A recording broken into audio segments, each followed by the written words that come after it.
ربي، أسألك يقينا كيقين يوسف حين ألقي في الجب، وثباتا كثباته حين ألقوه ظلما في السجن، ورضا كرضاه حين أخرج مكرها. فاجعل لي من كل ضيق مخرجا، ومن كل كرب فرجا. وكما جعلت المحن درجات رفعة ليوسف، اجعل ابتلائي سلما أرتقي به إليك، وامنحني من لدنك لطفا أستبصر به حكمتك. وإن كنت قد كتبت لي في الحياة أشخاصا يشبهون إخوة يوسف، فاجعلني أتعامل معهم بحكمته وثباته، وامنحني القدرة على التجاوز لكل ما كان منهم، واغمر قلبي بعظمة العفو، واغنني عن كل انتقام بالصفح. وإن كان لي أعداء يتربصون بي، فاجعلني أتكلم بميزان الحكمة، فلا ينالون مني ولا يظفروا بعثراتي. وألهمني الصمت حين يكون الصمت نجاة، والكلام حين يكون الحق. يا مساء الفل يا متابعين يا قمر، عاملين ايه؟ وحشتوني جدا جدا. يا رب تكونوا بخير. من الفيديو اللي فات النهارده بقى هعمل معاكم فطار النهارده. هعمل كباب حله ورز بسمتي، وعملت توميه بس نسيت اصورها. عملت هعمل معاكم دلوقتي لحمه. معايا كيلو لحمه، هقطعه قطع صغيره، مش صغيره قوي يعني، زي ما انتم شايفين كده الحجم ده. تقريبا القطع قد العقلتين كده او اكبر، وهي برضو لسه المفروض هتخس. فانا هقطع معاكم اللحمه القطعه دي، والمفروض ان انا هقطع معاها برضو بصل. هو المفروض كيلو اللحمه عليه كيلو بصل. هكمل بقى تقطيع معاكم، هقطعها زي ما قلت لكم كده قطع صغيره، مش صغيره قوي مش كبيره قوي.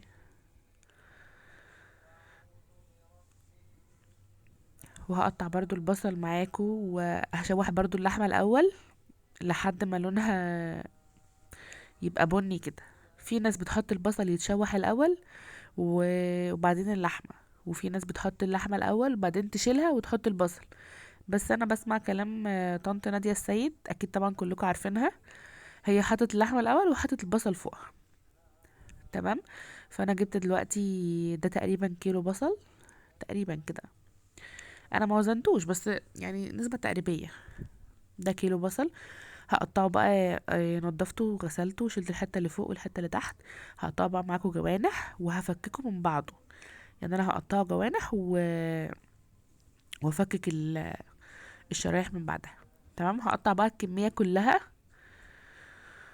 وهحط اللحمة الاول في الحلة زي ما انتم شايفين. اقطع كل الكمية بنفس الشكل.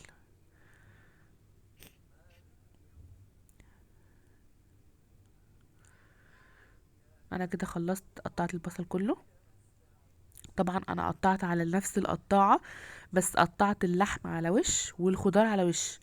انا عاملة وش للخضار ووش للحمة والفراخ، ومعلماها بورقة، يعني اللزقة بتاعتها اللي عليها. وبرضه غسلتها بالليفة والصابون وكده. جبت بقى حلة، حطيتها على النار، سبتها تسخن، حطيت فيها شوية زيت. حطيت حبهان ومستكة، وهبتدي بقى احط اللحمة. انا كنت بحط واجري. اكيد طبعا ملاحظين، لان اول ما حطيت كان الزيت سخن قوي، واللحمة كنت انا غسلاها فكان فيها بقايا مية. بس فهحط بقى اللحمة وهرش عليها شوية فلفل اسود، وهسيبها لحد ما تحسوها كده نشفت كده او حجمها صغر. وبعد كده هقلبها، يعني انا مش هقلبها على طول. حطيت شويه فلفل اسود، هبتدي بقى اقلبها اهو.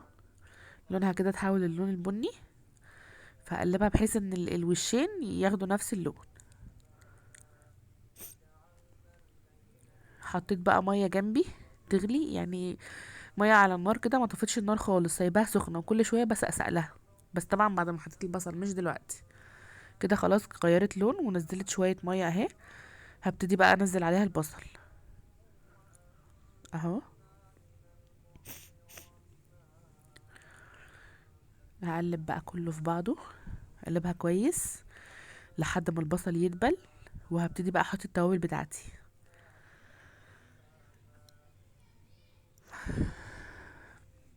حطيت ده توابل لحمة او 7 بهارات، وحطيت شوية بابريكا مدخنة، حطيت برضو فلفل اسود، وهحط ايه تاني،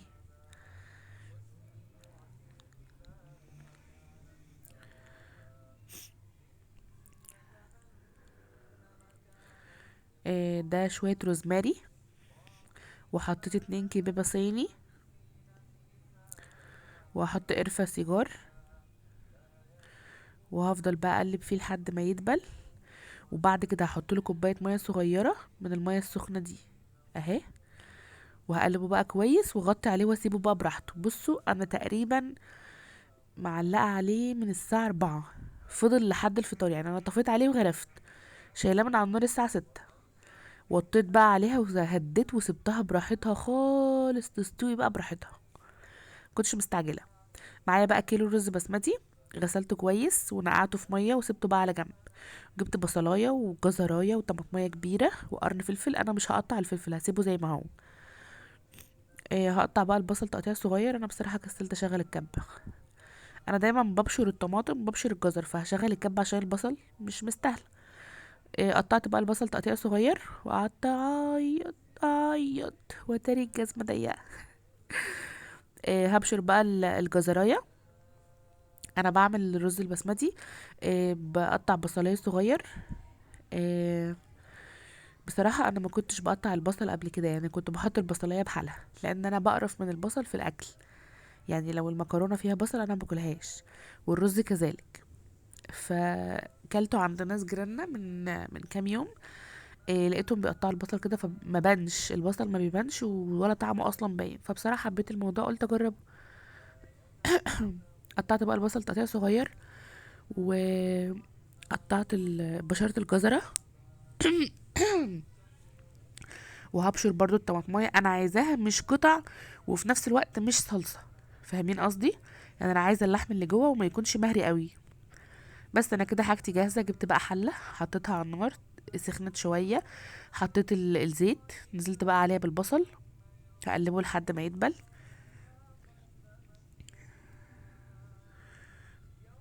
نزلت بقى بالجزر كمان لان الجزر بياخد سوا، وهفضل بقى اشوحهم مع بعض.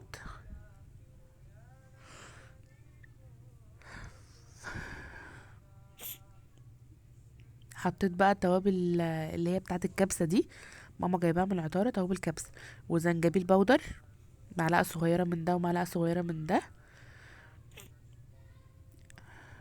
وهقلبه بقى لحد ما يدبل.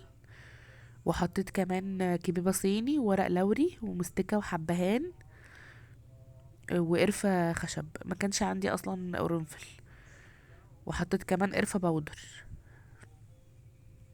وهحط كمان توم باودر اهو. وهقلب بقى كله في بعضه وبسيبه يتشوح، واسيب التوابل نفسها تتشوح وتطلع ريحتها. وقرن فلفل حامي انا بحطه كده، مش بفتحه ولا بقطعه زي ما هو كده. ونزلت كمان الطماطم، وهنزل كمان مرقايه، وحطيت كبشتين كده شوربه، وسبت كله بقى يغلي في بعضه لحد ما ايه شبه يتسبك كده. هنزل بقى بالرز، طبعا صفيته من الميه اللي هو فيه. هنزل بالرز وافضل اقلب فيه لحد ما يتشوح مع التوابل والبصل والطماطم والجزر وكده، واحس ان هو نشف، الميه اللي فيه نشفت. هبتدي بقى احط له الميه المغليه بتاعته. انا برضو كنت بحط كل كوبايه رز بسمتي عليها كوبايتين ميه، فلقيت ناس بتحطه بالبركه كده، وانا لما كنت عند جيراننا بساعدهم في الاطعام حطيت بالبركه وطلع حلو، فقلت يلا بقى احط بالبركه. بصوا سبحان الله، الواحد بيبقى صايم ولا عارف طعمه ولا اي حاجه، والملح بيطلع مظبوط جدا. وحطيت بقى كمان معلقتين صلصه صغيرين وقلبته بقى في بعضه، وهغطي عليه واسيبه بقى واوطي. اول ما يتشرب ميته هوطي عليه واسيبه بقى لحد ما يستوي. هنا بقى ده الكباب الحله كان خلاص، كل شويه اسقسق له شويه ميه، هو خلاص قرب يستوي.